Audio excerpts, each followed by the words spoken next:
येत्या 2024च्या विधानसभा निवडणुकीत महाराष्ट्रात एकूण 9,50,00,000 मतदार असणार आहेत। यातील केवळ 2% मतदार पहिल्यांदाच मतदान करणार आहेत। यात 4,90,00,000 पुरुष मतदार असून 4,60,00,000 महिला मतदार आहेत। तर 18 ते 19 वयोगटातील मतदारांची संख्या 16,90,000 आहे। असे म्हटले जाते की या मतदारांची संख्या केवळ 2%च आहे। मात्र वास्तव असे आहे की केवळ 2 ते 3% मतदारच निवडणुकीतील विजय किंवा पराभवाचा निर्णय करतात। हार जीतच्या या फरकाचा अभ्यास केला तर प्रत्येक मताचे मूल्य कळते आणि लोकशाहीसाठी तुमचे एक मत किती महत्त्वाचे आहे हे यावरून दिसून येते।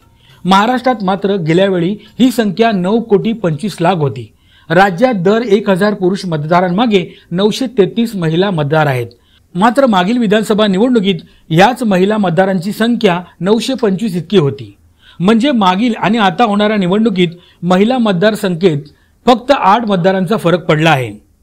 म्हणजे लोकसंख्या वाढली आहे असं नाही, तर राज्यातील अंगणवाडी सेविका, महिला बचत गट आणि गृहनिर्माण संस्थांनी जी अपार मेहनत घेतली म्हणून मतदान अधिक झाले।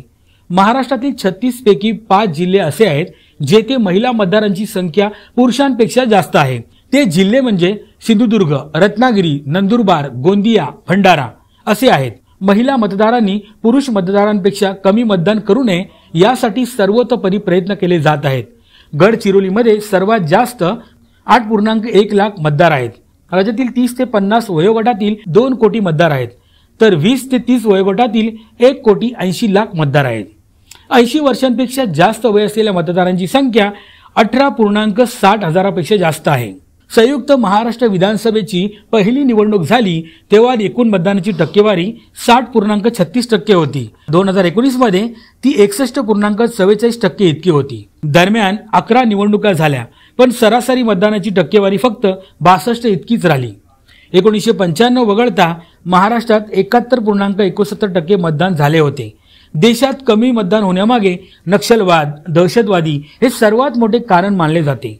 आता त्यांची भीती राहिली नाही, पण जिथे मतदारांना ही भीती वाटत नाही तिथे मतदान कमी करण्याची सक्ती समजण्यापलीकडची आहे।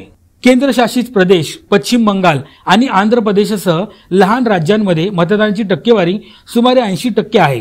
प्रत्येक मतदारापर्यंत पोहोचण्यासाठी निवडणूक आयोग सर्वतोपरी प्रयत्न करते। महाराष्ट्रातील लोकसभेच्या निवडणुकीत मतदार फक्त 61% नाव नोंदवतात। हे योग्य नाही। जर तुम्हाला राज्याचा, देशाचा विकास हवा असेल तर मतदान करा आणि लोकशाहीच्या या उत्सवात सहभागी व्हा।